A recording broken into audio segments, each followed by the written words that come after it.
Ito, magandang umaga po. Ika, dito.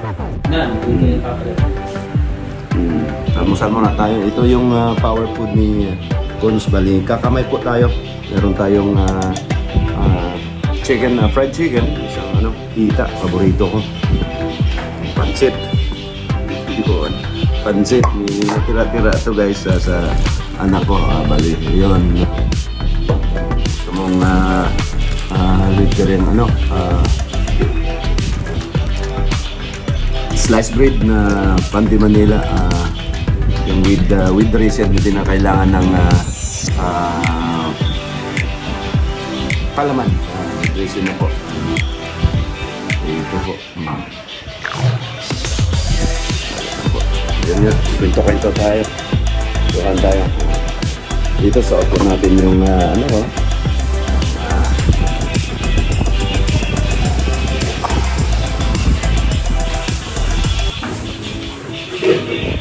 kakain muna tayo kasi mag-deliver.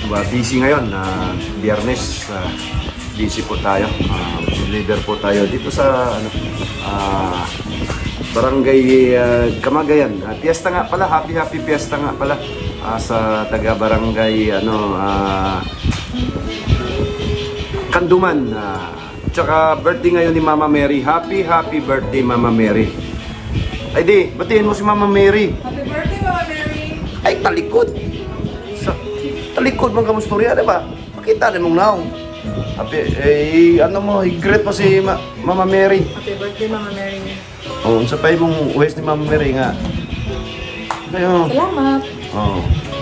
Salamat Mama Maria sa lahat ng mga grasya na natanggap po namin sa araw-araw po. Tsaka sa magandang pangatawan, pag-iisip. Kain tayo.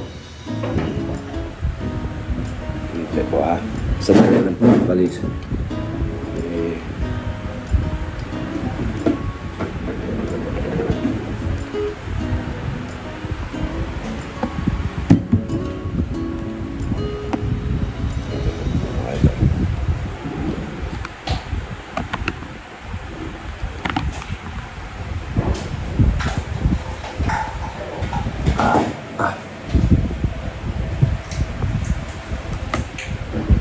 Ayun.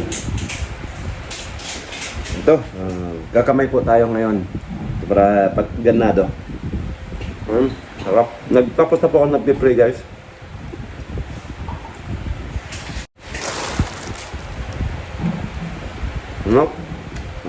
Marinated mga tulad ka masarap to pag minamarinate mo yung chicken. 24 hours marinated.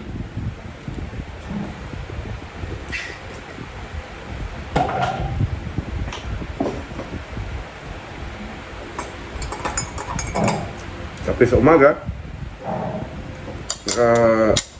Dalawang kape na po ako. So, 2 baso.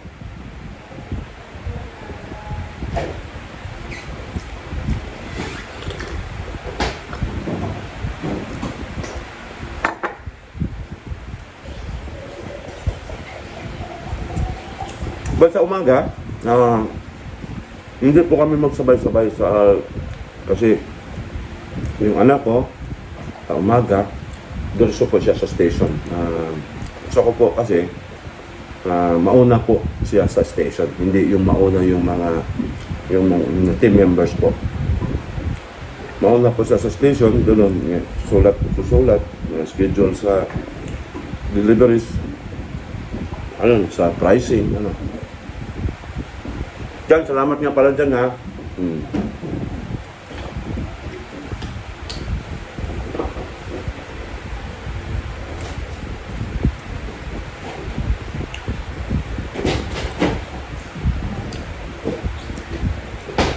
Malapit na pag-election guys. Bali, naway, sana pagpalain po ko sa Panginoong Diyos na mapasok tayo sa bilang isang kagawad dito sa barangay po namin, barangay pagsabungan po. Okay. Ano to? Yung pangalagad. Ibig sabihin, sa pag service serbisyo po itong ano, sincero po ako na magbigay service po sa mga bitbahay po namin saka sa buong barangay Pagsabungan. Yung puso ko kasi talagang gustong gusto, mayroon determinasyon na magtagumpay bilang isang at saka mapapansin po niyo sa mga vlogs ko, mga idol, na hindi na po ako nag-service. Alam na po sa karamihan na bawal po yung na separate po yung politics at saka religion. Ayan po. Kaya nung araw na nag-file po ako ng COC ko po, nagdesisyon na po na magpaalam po sa kanila.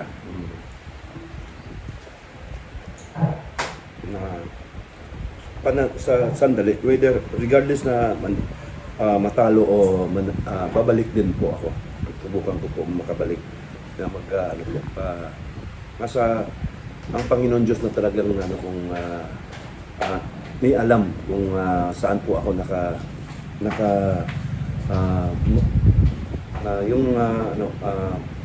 pit ba, kumbaga saan po yung na ilagay na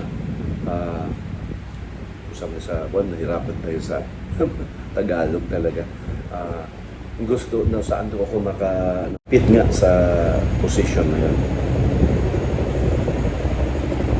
Kasi dahil ng decision na talaga ako na hindi na po ako babalik sa barko. Dito na lang po ako. Masaya na po ako. Yung una, talagang mahirap guys. Talagang medyo nanghina po ako. Ngayon, pinilit sa tulong ng mga in-laws ko po, sa mother-in-law, sa mga relatives ko po na ni-encourage po nila ako po na mag-move on, kumbaga. Ito na nga, sa umpisa, talagang mahirap kasi isipin mo, nasanay po ako sa 18 years po ako nagbarko. Kahit sandali lang po yung contract, kasi ang contract po sa cruise ship karamihan ni 6 months po. Kasi sa cruise ship guys talagang napaka stressful. Sabi nga ng mga kasamaan ko, tulog manok po kami, lalo na sa mga tipping position, cabin stewards, dining rooms, tulog manok. So, kasanayan din yan. Kami din, tulog manok. Kasi ang duty po namin bilang isang security officer, 6 on, 6 off. Bali, magjo-duty ka ng 6 in the morning, matatapos po ng alas 12 po ng tanghali. Balik na naman ulit ng alas 6 ng gabi hanggang 12 midnight, madaling araw. Tapos buti kung kagaya po na tayo ng transistor radio na i-shut out, pag-off mo talagang tulog ka na. Hindi po, marami po akong iniisip, lalo na ako, marami po akong kaya nagdesisyon na talaga akong dito na po. Kahit barya na po yung kita ko ngayon na napakasaya ko kasi katapos ng deliver ko, dito na. Dito na po ka sa bahay. Makikita ko yung isang anak ko, asawa ko. Saka nandito na. Kumbaga, hindi na po ako masyadong pressure. Ito lahat naman namang trabaho, mayroong pressure. Pero ito po, ako pong ang namamahala. Iba yung negosyo sa kasong yung sa passive income po. Iba yun, iba talaga. Ikaw mismo ang kumbaga, ikaw yung nagda-drive sa mo. Hindi yung utos-utusan ka lang sa lalo pag inutusan ka sa sa mga junior mo. Nako, yung yung pang ayaw na ayaw ko po na uutusan ka sa junior biglang ako sa totoo lang guys, marami na akong recommendation bilang maging supervisor din sa position ko po, kasi ayaw ko lang sa totoo po na marami sa mga Indian na naging hippie ko, gusto marami diyan. Bakit tagal mo na, bakit ayaw mo sir? Dito lang po ako happy, pero yun nga, naka din sa naka-lumural din kasi yung mga junior mo biglang maging supervisor mo, tapos utosan ka ngayon ganito. Wala tayong magawa, ay ganun talaga ang sistema. Pero tiniis ko lang po yun. Tiniis ko po yun guys, kasi alam mo tayo na meron tayong kaya pala Panginoon Diyos meron talayang nakalaan para sa iyo.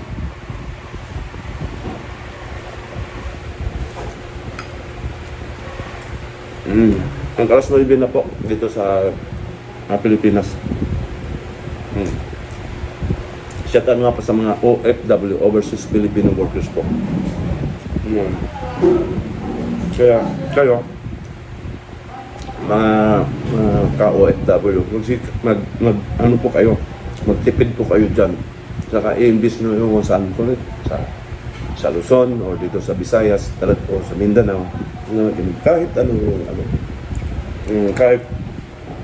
kahit tindahan o babuyan, marami po dito.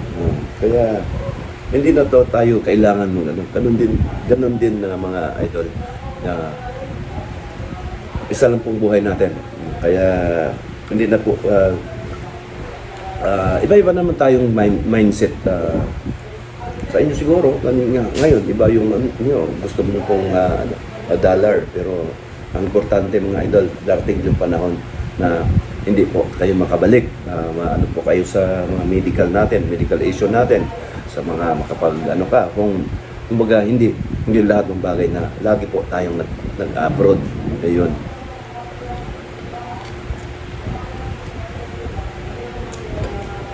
Darating din punto na gusto natin dito na po, pero kailangan sanayan mo na yung sarili mo na dito, iba dito. Medyo baka nasanay ka sa malaki, tapos bigla kang mahina ka. Hindi po. Ang importante guys, pamilya. Buo po yung pamilya natin. Marami pa akong kwento na ganun mga kasamahan ko. Kahit mga classmate ko sa Don Bosco, nakapag-abroad sila, tapos yun nga, walay sa asawa, yung asawa nila, yung mga duwa og lang team ba, kumbaga sa Bisaya. Yung laro ko. Kaya ako, binigyan po ako ng naroon po akong asawa na mabait, saka nag-sino po. Dito na po kasi lahat naman tayo, walang forever dito sa mundo natin na mali. Lahat po tayo ay kukunin. Tayo po ay parang lakbay ito, journey. Life is hindi po destination. Life is a journey, not a destination. English po yun kanta po yun guys.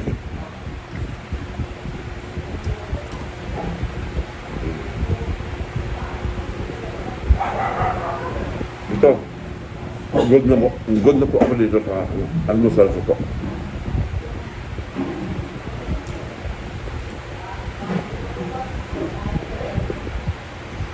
Naalala ko sa barko.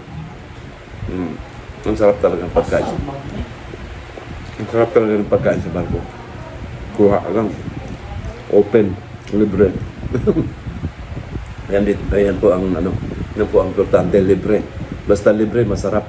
Kahit libre, wala kang ano, wala kang gastos dito, talagang ano ka, kayot talaga, talagang magpapawis ka po kayo na ano.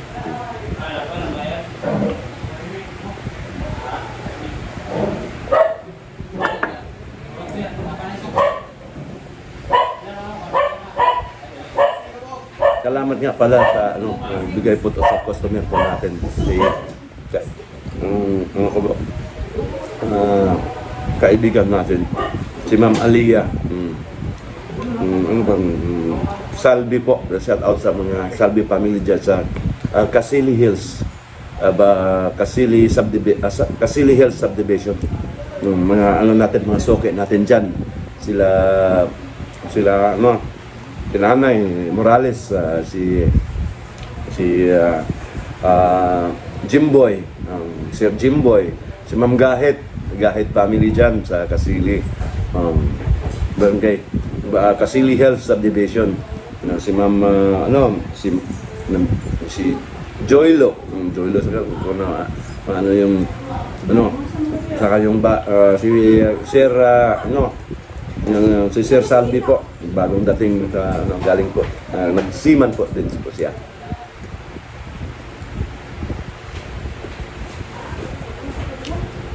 Ang masarap po sa akin po, Ma'am Aliyah.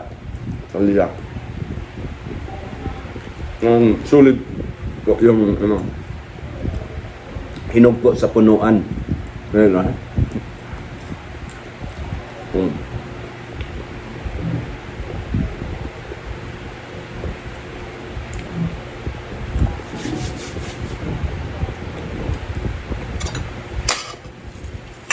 Busog po ako. Kumakin akong tiyan.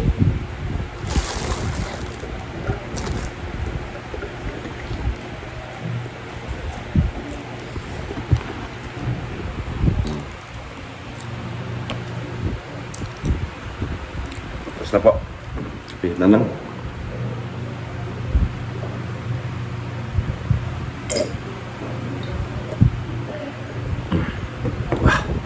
Harap.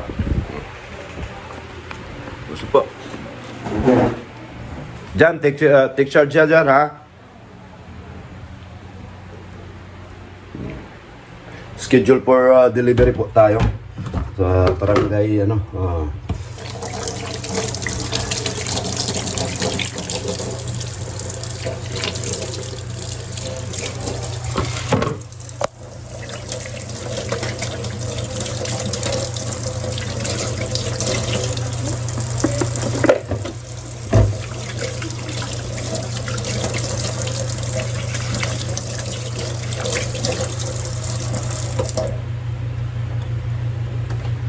Pas muna tayo.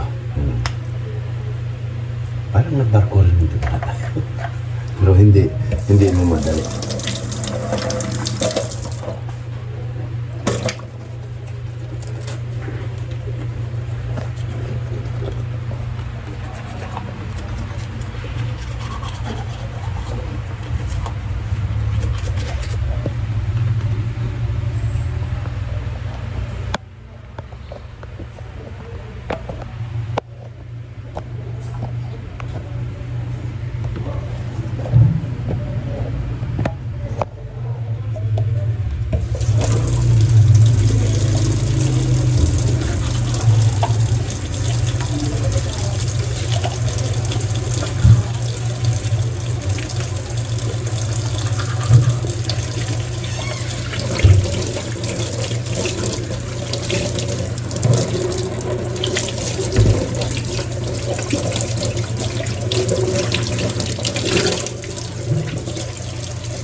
Ito na.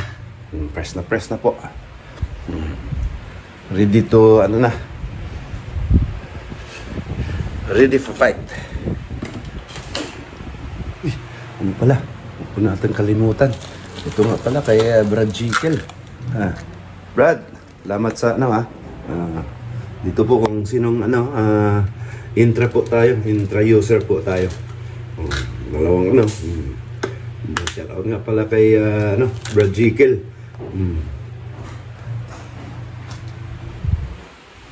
Depensa po natin yan sa sa mga sakit.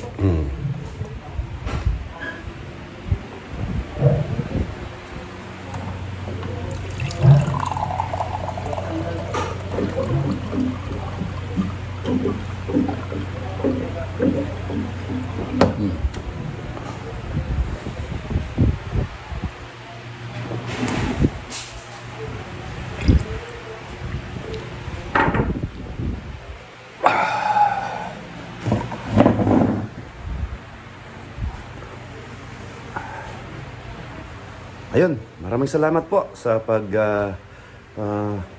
pagsabay po or papanood sa mga videos ko. Maraming salamat po. Jantin Chavez, signing out po.